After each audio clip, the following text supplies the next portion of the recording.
महीनावा भोला कवनो चली न बहनवा। आ गइल सावन के महीनावा भोला कवनो चली न बहनवा। सिलबट पपी सब न भंगिया कि न द मसीनावा ए भोला।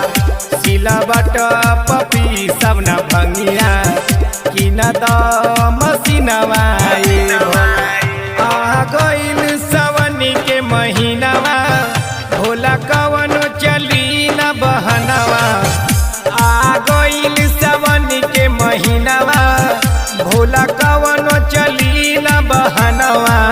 सिलबट पपी सब न भंगिया कि न द मसीनावा ए भोला। सिलबट पपी सब न भंगिया कि न द मसीनावा ए भोला।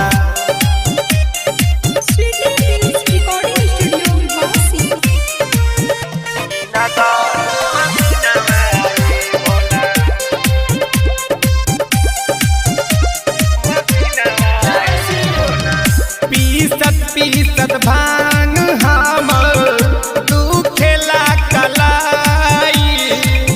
बहुते सहनी गजनिए भोला अब ना सहाई। ए जी बुझतनी ना। हाँ पीसत भांग हमर दुखेला कलाई। बहुते सहनी गजनिए भोला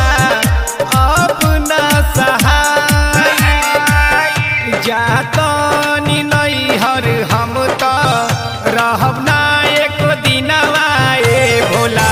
जातनी नैहर हम तो रहब ना एक दिनवा ए भोला। सिलबट पपी सब न भंगिया कि न द मसीनावा ए भोला।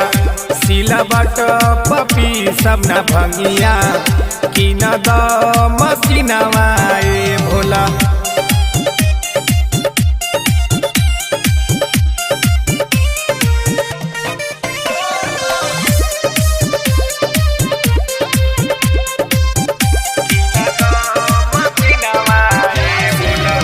सबका के दिहल ए भोला महलवा टारी। खुद के तदासा जैसे लागल भिखारी। ए भोला जी सुनी। सबका के दिहल ए भोला महल अटारी। खुद के तदासा जैसे लागल भिखारी। बात मानी गौरा के अपना छोड़ी ना जंगलवा ए भोला।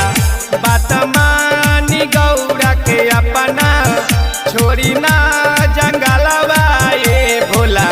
सिलबट पपी सब न भंगिया कि न द मसीनावा ए भोला।